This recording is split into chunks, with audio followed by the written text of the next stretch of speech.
Hello everyone, this is Kim Gogola ng Make Up Music at welcome back sa aking YouTube channel kung saan nagbibigay ako ng iba't ibang uri ng tutorial about recording studio. So sa mga hindi pa nakasubscribe dyan, mag-subscribe na kayo sa aking YouTube channel at pakiclick na rin ang notification bell para palagi kayong updated sa bawat video na aking ia-upload. Okay, so today may panibago na naman tayong tutorial about recording studio na ipapamahagi ko sa inyo. Pero bago nating simulan yan, mag-intro muna tayo.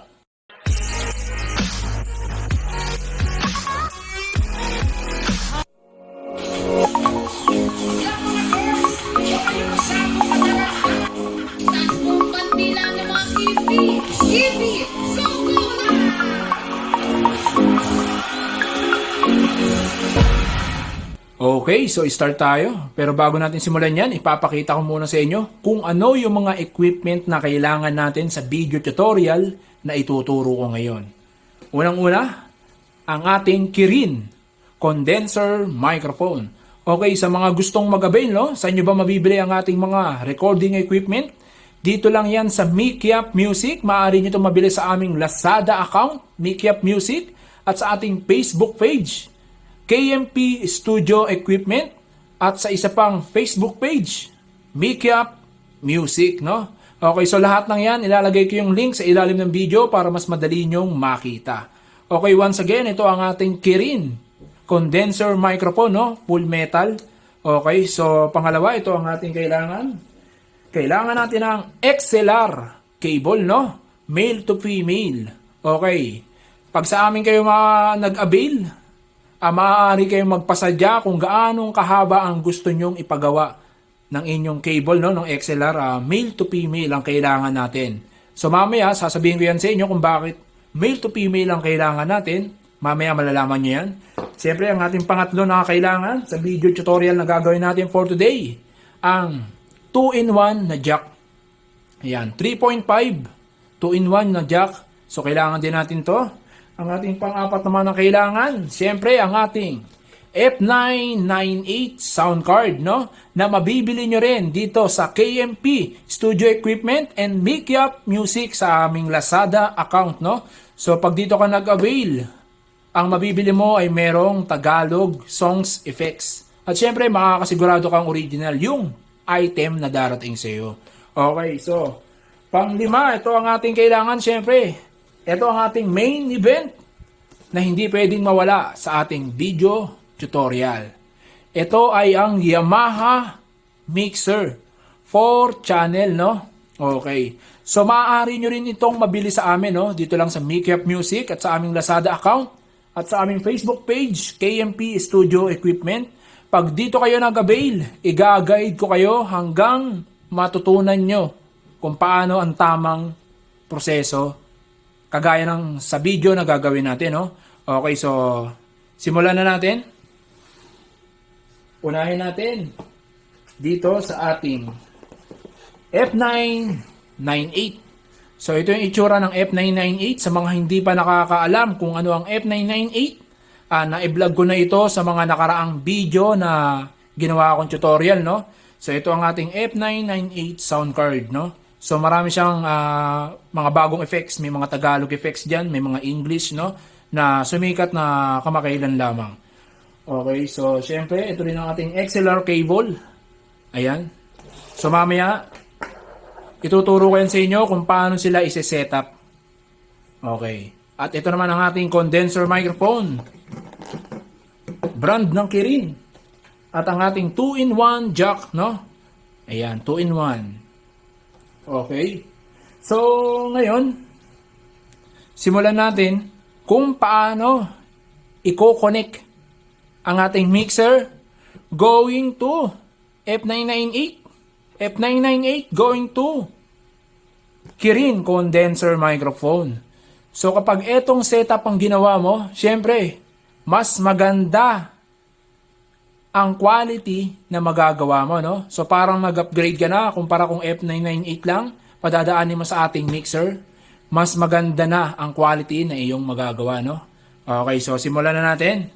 Siyempre, i-open muna natin ang ating Yamaha mixer. Okay. So dito sa video na to, no, para ka lang nanonood ng actual, wala tayong maraming edit. So open natin ang ating mixer. Ayan. Siyempre, unang-una yung kanyang manual. Yung kanyang adapter. Ayan. Itong adapter niya, rekta na to sa 220. Ayan. So, hindi nyo na kailangan gamitan to ng adapter pa. At ito naman yung kanyang mixer. Ayan. I-unbox natin bagong-bago. Tabi na natin yung box. Siyempre, ayan. So, 4 channel ito. Kaya ganyan siya kalaki. Ayan. Mabigat at full metal. No? Siyempre, itong mixer na Yamaha ay mayroon ding 48 volts phantom power, no? Okay. So, full metal siya. Ayan. At meron na rin siyang 48 volts phantom power, no? Okay. So, marami na rin siyang timplahan. Mas mapapa-enhance nyo yung tunog ng condenser microphone nyo, no? So, meron siyang high, mid-range, and low. Accelerate at yung kanyang effects, delay and repeat. Okay. Okay, so ito yung volume ng mic 1, volume ng mic 2. Ayan, so magka-separate yan. Ito volume ng mic 1 at ito volume ng mic 2. So ito volume ng control niya rito, no? Ayan. Or kung magkukunik ka ng USB, nandyan din ang volume niya o yung Bluetooth, no? So, itong Yamaha natin ay meron din Bluetooth. At ito naman ng main volume, no? Main effects. Ayan. Okay, so simulan natin kung paano i-connect ang ating condenser microphone sa ating Yamaha mixer, no? Okay, so dito, kinunik ko na yung adapter. Ayan, dito. Kung makikita nyo, kinunik ko na siya. So, hindi naman kayo magkakamali rito kasi meron siyang pin. Kaya hindi kayo magkakabaliktad. So, pag sinaksak nyo siya, i-close nyo lang to. Ayan, natatanggal to eh. Ayan o. So, i-lock nyo lang siya para hindi siya mahatak. Ayan, i-lock nyo lang. And then, pag na-lock nyo na, meron siyang on-off dito. Ayan. I-on nyo lang. Ayan, i-on natin ang ating mixer. Ayan. So, meron siyang Bluetooth at meron din saksakan ng USB kung gusto niyo magpatugtog, no? Okay. So, ngayon, bakit XLR ang kailangan natin gamitin gaya ng nasabi ko kanina? Kasi kung hindi XLR to XLR ang gagamitin natin, male to female, hindi gagana ang ating condenser microphone, no? Kung gagamit tayo ng kagaya ng XLR to 3.5 or XLR to mono, tapos isasaksak natin dito sa line, hindi ho siya gagana kasi iba ang connection ng condenser microphone kaysa sa dynamic microphone, no? Yung dynamic microphone, yun yung pang video na mic. Magkakaiba siya ng connection kaya hindi siya gagana, no? So, ang kailangan yung gamitin dito talaga, XLR to XLR, male to female, no? Ang gagamitin nyo rito pag condenser microphone ang gagamitin nyo. Okay? So, kung dito kayong bibili, mag-aabi ng mixer, maaari rin kayong bumili sa amin ng XLR to XLR, male to female. Maaari rin kayong magpasadya kung gaanong kahabang cable wire ang gusto nyo, no? Okay, so nakaseparate yung price nito, hindi siya kasama dito sa ating Yamaha mixer, no? So, maaari kayong magpasadya nito sa akin. Okay? So, ngayon, i-connect na natin. Ito yung 48 volts phantom power niya, no? So, kung i-connect nyo yung mic, make sure na naka-off muna siya. Huwag nyo muna siyang i-on para maiwasan nating masunog yung ating condenser microphone. Okay, so isaksak muna natin yung condenser microphone. Ayan. Ayan, and then pag nasaksak na natin siya, etong pinakadulo, isasaksak natin sa volume 1. So, dito. Ayan. So, itapat lang natin itong tatlong pin. So, dito nakababa siya. So, dito dapat nasa baba rin yung pinakagitna. Ayan, itapat lang natin para hindi mabali yung pin. Saksak natin maigi. And then, pag nasaksak na natin, i-on natin itong phantom power. So, ayan, naka-on na siya. And then, gagana na yan. Pag umiilaw to, ibig sabihin may napipick up na siya. Ayan. check, check, mic, 1, 2, check, check. Okay, no? So ayan gumagana na yung ating condenser microphone. Pero itong Yamaha mixer natin ay hindi pa na-connect dito sa ating ginagamit na pang-video, no? So ang naririnig nyo pa lang ay yung pickup ng cellphone sa aking boses, no? So wala pa siyang gamit-gamit na Yamaha mixer at sound card. Pinapakita ko pa lang sa inyo kung paano siya i-connect. Okay, so ngayon dito naman papasok si 2-in-1 na jack. Ayan. So ito si 2-in-1 na jack. Isasaksak lang natin dito sa left and right. Ayan. So sundin lang natin puti sa puti at pula sa pula. Ayan. So ito output din to. Ito output din. Ito main output, no? So doon lang tayo kukuha sa output dahil kailangan natin ng input papasok sa ating sound card. Okay, so ito ang ating F998 sound card, no? Okay, so i-on natin ang ating F998 sound card. Ayan, long press lang, no? So kung makikita nyo, yung dulo ng jack na hawak ko, kaya siya tinawag na 2-in-1 kasi ito, 2. Yung dulo niya, isa lang. So 3.5. Ngayon, isasaksak natin siya dito sa saksakan ng microphone sa ating sound card, no? Ayan, nakalagay condenser mic. Isaksak natin. Ayan. So wala na tayong sasaksak na mic dito dahil ang mic natin ay dito na na-connect sa ating mixer, no? Okay. So ayan, tapos na. Ngayon, isasaksak naman natin itong 3.5 to 3.5 na gagamitin natin para sa ating gagamitin na pang live na phone, no? Sa ating gagamitin na pang camera, sa pang record ng video, sa pang record ng audio. Okay. So ayan, saksak natin dito sa live 1, no? Sa phone 1. And then itong dulo, ito na ang isasaksak natin sa ating gagamitin na pang record ng video sa camera, no? Sa cellphone. Okay. So make sure lang dito, wag niyo na itong ganang itodo. Yung volume ng microphone, ito yung pinaka-volume niya. Wag niyo na siyang ganong ilakas kasi malakas na siya, no? So itong main volume, pag tinodo mo to, lalakas din yung microphone kasi main volume to eh. So make sure na katamtaman lang kasi sasabog na yung tunog niya eh.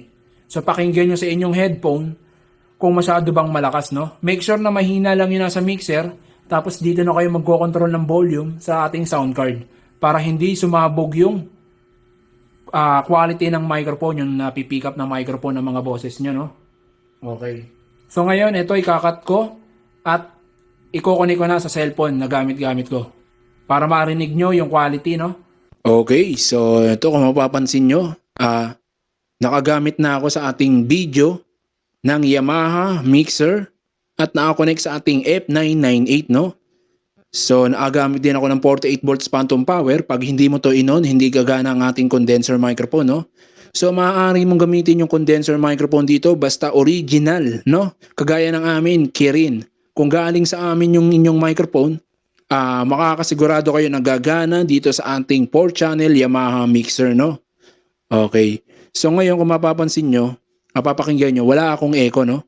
So dito ako magko-control ng echo sa ating F998. So ibo-volume ko siya. Hey Mike, hey testing. So ito yung kanyang echo. Hey Mike, 1, 2, sound check. Check Mike, hey Mike, testing. Okay. Ayan. So nagkaroon na siya ng echo, no? So ngayon, ituturo ko naman sa inyo yung pagtitimpla dito, no? So syempre ito yung high. Ayan. Ito yung pinaka-tweeter ng ating boses eh. So, pwede ka dito magtimpla sa F998, pwede rin dito, no? So, mas maganda kung dito pa lang, timplado na yung boses nyo bago pumasok dito sa ating F998, no? So, wag nyong ganong itodo to kasi yung letter S ng inyong mga boses ay mas mapipick up ng ating microphone, no? Ayan. So, hinaan lang natin to ng bahagya. So, subukan natin hinaan ng sagad, no? Ayan. Hey, Mike. So, mapapansin nyo yung tunog, no? Medyo nawalan ng pagka-clarity. So, lagyan natin ng clarity. Hey, mic testing. Hey, sound check. Check. Okay, so ayan, no, medyo naging okay na. Ito namang ating mid-range. Ito yung pinaka-tone, no? Pinaka-tone ng ating boses. So, hinaan natin na tingnan nyo kung ano yung frequency na mawawala, no? Hey, mic testing. Ayan. So, medyo lumabo rin yung ating quality ng voice, no? Parang naging kulob. So, lagyan natin ng mid-range. Hey, mic testing. Hey, mic 1, 2. Ayan. So, naging okay na, no? So, possible mas okay sa kanya kung pantay lang silang dalawa. Ayan. So, ito namang low. Ito ang pinaka-bass, no? Bass ng ating boses, no? Kung gusto mong pakapalin yung boses mo, pero kung makapal na yung boses mo, medyo hinaan mo to kasi possible na hindi na maiintindihan yung sasabihin mo sa record ng video. Okay, so subukan natin hinaan. Hey, mic testing. O yan, so nawalan ng bass, no? So lagyan natin ng bass. Todo natin, hey, mic testing. O yan, so ang lakas na ng bass natin. So pangit siya pakinggan. Bawasan natin yung ating bass. Ayan. At syempre, ito volume lang to ng accelerate, no? So kahit hinaan mo yan, wala siyang mangyayari. So itong effects, volume ng effects, kasi meron ding effects ito echo. Meron ding echo yung ating sound card, Yamaha mixer, no? So volume ng effects, ayan. So possible ito, main effects, delay and repeat. So magkasalubong lang siya, no? Magkasalubong. So gayahin nyo lang yan kung gusto nyo gayahin yung pag-setup ko, pero depende sa inyo. Laro-laruin nyo lang, no? Kung ano yung maganda sa pandinig nyo. Okay. So dito wala na kayong gagalawin kahit kahit i-off nyo na to lahat kasi volume ito ng ikalawang channel, no? Ayan. So kahit patayin nyo na yan, wala yang mangyayari. Ngayon, kung nagsasaksak lang kayo rito ng another microphone, pwede. So kung gusto nyo mag-do it, pwede na kayong mag-do it dito. Dalawang microphone ang isaksak nyo, gamit-gamit ang 48 volts phantom power, no? So dito marami akong share sa inyo para matutunan nyo, no? Marami kayong makukuwang tips dito sa ating YouTube channel, no? So sana naman mag-subscribe kayo at mag-likes, syempre. At syempre bumili rin ng ating studio equipment, no? Okay. So inulit ko dito kahit patayin nyo na, ikalawang channel lang yan, pero kung gusto mong lagyan ng isa pang mic, so isay mo na lang. Isay mo sa pagtimpla mo rito. Okay, so dito, kahit patahin mo na rin yan, wala yan. Pero ito, main effects. Main volume. Pag binatay mo to, nawawala yung ating boses. Pag pinatay mo yan. Kasi ito ang ating main volume, no? Okay. So ngayon, dito naman tayo sa ating F998 sound card, no?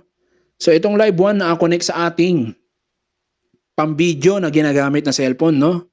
At syempre yung -1 dapat ay manggagaling sa isa pang cellphone, no? Ito. Iko-connect natin yung Bluetooth ng F998 sa isa pang mobile phone na gagamitin nating pang -1, no? So hindi ako magpe-play ng -1 ngayon kasi sayang yung video, baka ma-detect, ma-copyright tayo. Okay. So, ganun lang yan. Kung gusto nyo gumamit ng -1 at kakanta kayo, i-connect nyo sa Bluetooth ng ating F998. Tapos, mag-YouTube na kayo. Pumili kayo ng mga kantang gusto nyo. At i-play nyo. At pag kinanta nyo, mare-record na dito sa ating video na ginagamit, no? Okay. So, itong F998 ay hindi gumagana sa mga camera ng Oppo, no? Minsan sa mga Realme namimili.